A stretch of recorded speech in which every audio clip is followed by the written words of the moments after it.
locally owned. I'm from Amsterdam, so they can expect good football food, baseball food, pizza, wings, and beer. You know, you can bring your kids in and, you know, they can play pool or play the video games, or they can sit with you and watch TV too, because you got the TVs in every dining room. It's such a place that you can come in with your family and sit down. And again, it's family oriented because it's family owned. When you walk in here, it's like a TV show, Cheers. Everybody knows your name. And you can expect that from in here because everybody knows everybody else. Sideline Guys back at sidelineguys.recordernews.com along with Michael Kelly. I'm Adam Schinder. Brought to you as always by our friends at Crystal Ristorante at 72 Lion Street in Amsterdam. www.crystalrist.com on the web.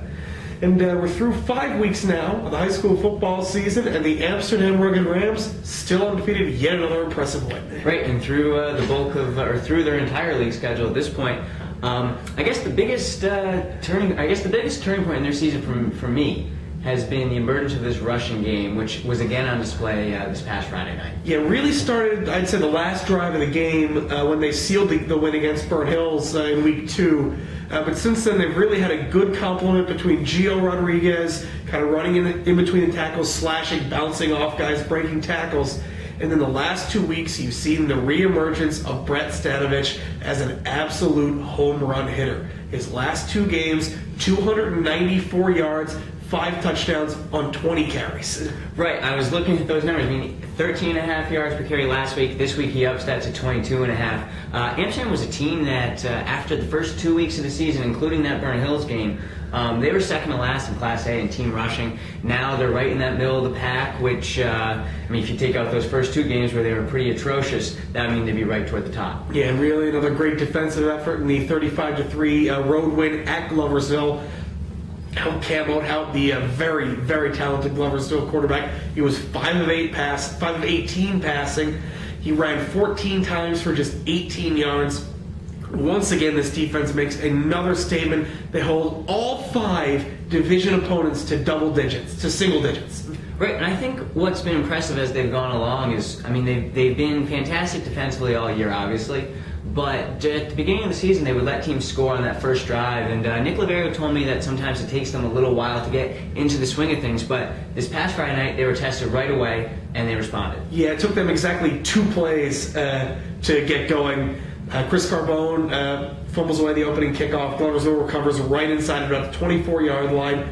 2 quick runs by Oathout. Gloversville has a 3rd and 1. And what happens? Nate Farley comes right through the middle, knocks him back for a 4-yard loss, sets up a 4th down. Gloversville tries to go for it.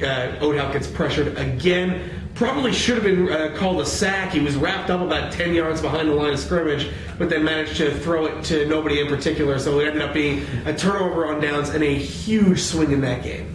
Right, I mean, and that's these past 2 weeks for this Amsterdam team. I mean, obviously the first 3 weeks were impressive. They were beating better competition. But these past 2 weeks where they were able to play against some softer competition, really figured themselves out, and it really puts them into a strong position as they head toward these final games. Yeah, they've done exactly what they've needed to do so far, and a team that finally got the job done Friday night.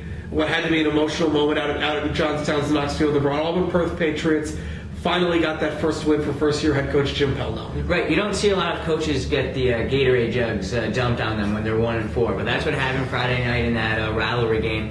And that was just a game where the Broad Auburn defense, which, I mean, the offense this year has been there for Broad Perth at points, but the defense just had this tendency to give up big plays and really bad times. And this past Friday night, they didn't do that at all. And were able to come out with a win. Yeah, it really seemed like they shut down a Johnstown team that had moved the ball recently, a very good quarterback in Matt Hecht, who engineered a big comeback to give them their first win since 2008, a couple weeks back when they rallied to beat Hudson Falls. But this time around, it seemed like that BP defense really, really got the job done. Right, well, they were in the backfield for most of that first half. They actually intercepted Hecht 3 times.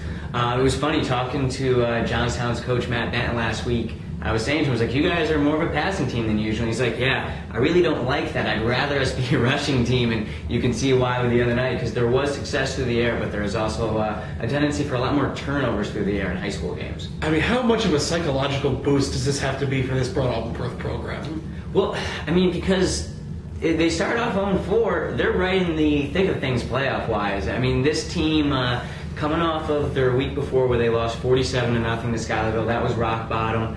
And this team now going forward, I mean, a home game in the playoffs isn't out of the question. They're playing against two other teams who are 1-2 in the division. If they win both, who knows? They might come in second in their division, get one of those home games. And then we head down a long trip out near the Massachusetts border for the Canajoharie Cougars. And for the second straight week, it was a game that they could not afford to lose. And unfortunately, they dropped it again. So losing to Taconic Hills 21-13, and with Watervliet and Chatham as their final two games of the season, it's going to be a really, really big uphill climb for the Cougars to try and make the playoffs. Right, they need to win both games. They don't really have a choice in it. I guess the best thing going forward for them is that they played Chatham, who is right now in that fourth and final playoff spot. But Watervliet's going to be an awfully tough one for them. Yeah, Chatham last week goes out loses to Watervliet. What's got to be a good thing for Canajoharie, their offense, which was so one-dimensional the first few weeks of the season. Now that they've got Ryan Hodge coming back from a torn labrum that he suffered during baseball season, coming back to play wide receiver, he and Phil Nally told me during the preseason, he's my best friend.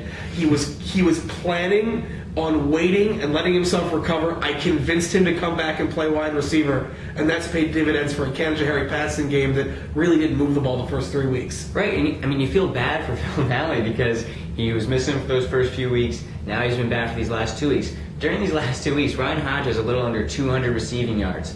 For the season, Phil Nally's throwing for a little under 300 yards. So those first couple of games were just a real struggle. He didn't have anybody to throw the ball to. You wonder if maybe they pick up one of those winnable games that they were in early in the season if they have Hodge to give them another option. That'll certainly be an interesting development to see how he can, if that Canajoharie passing game get some more consistency and balance out Kevin Shannon, who's been a very, very consistent running back so far this season. We'll have a look at that game. Plus Amsterdam's homecoming game against Colony, a Saturday night game. Broad Alban Perth homecoming against Cobblesville Richmondville on Friday night. And after their bye week, Fonda Fultonville returns to take on Voorheesville in a Saturday matinee. We'll have all those later this week, but until then, for Michael, I'm Adam. We're the Sideline Guys, brought to you by Crystal Ristorante. And we'll see you next time at sidelineguys.recordernews.com.